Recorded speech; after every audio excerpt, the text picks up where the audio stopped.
Welcome back. We are still following the latest on Europe's largest nuclear power plant in southern Ukraine. Officials say a fire broke out in a training compound behind the plant after it reportedly came under attack from Russia. Officials say so far no elevated radioactive levels have been recorded. And with us tonight to discuss, Ukrainian parliament member Kira Rudik. Kira, what are you hearing right now about the situation at the power plant? Hello, good morning. Thank you for having me. So their levels are not elevated.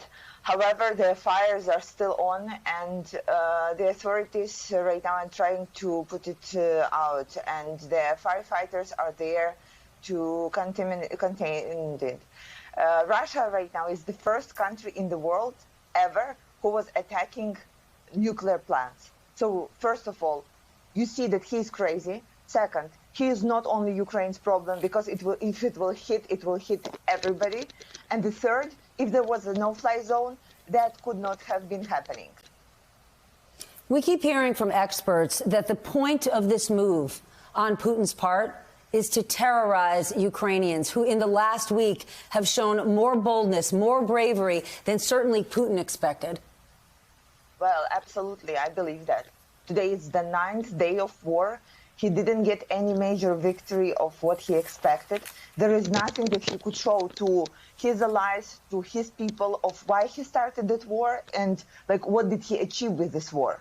So right now he is continuously raising the stakes to show Ukrainians who are fighting so bravely and international partners that first he means business, and second that he will be doing everything that we cannot even imagine, because for a normal person it's a crazy, illogical, and absolutely terrifying that somebody in their clear mind could attack the nuclear power plant.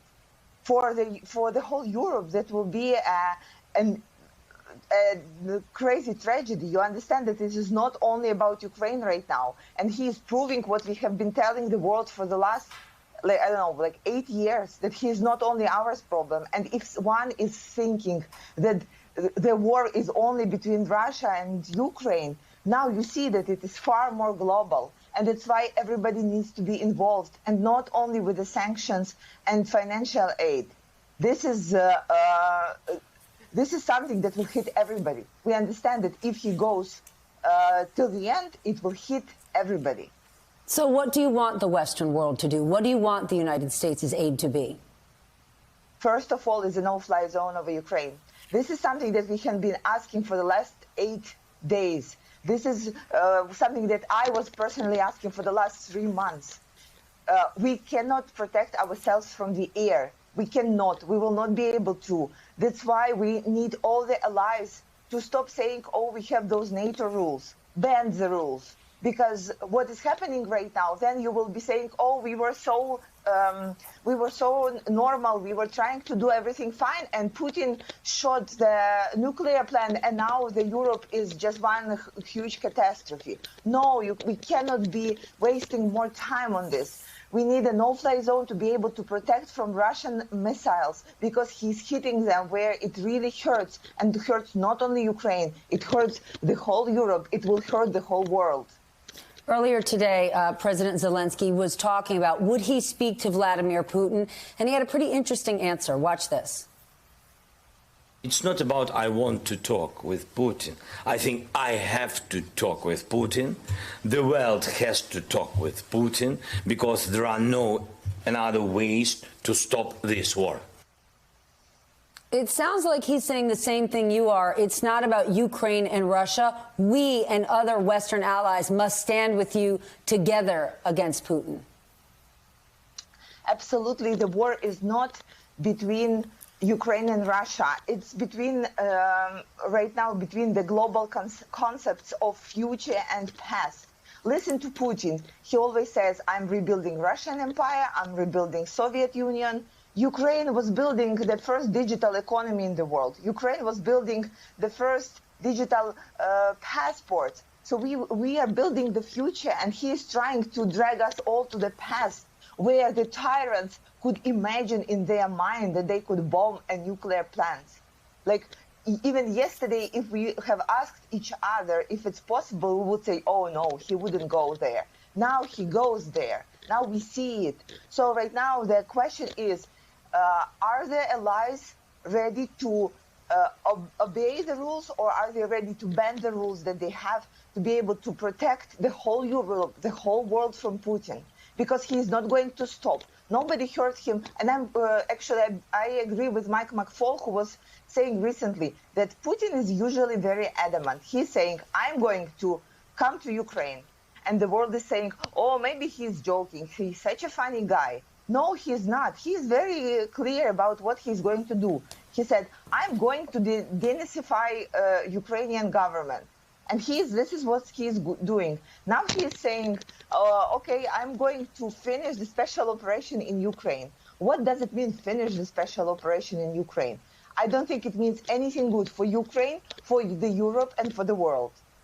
Then given what you know about this man and his intentions, why have you stayed? You signed on to represent your country as a member of parliament, but now you're staying there, physically defending Ukraine when so many others are leaving. Well, because it's a Russian horde on our soil, and I know that we need every single set of hands to hold arms, to hold guns.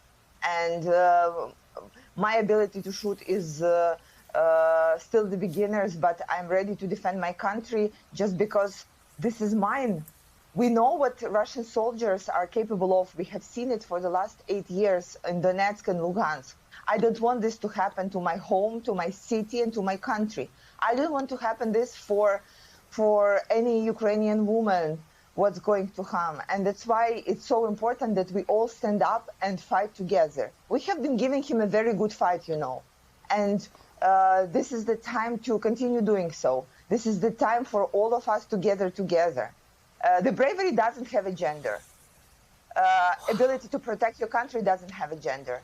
So that's why it doesn't really matter who is holding the gun, as long as it's directed into Putin's troops.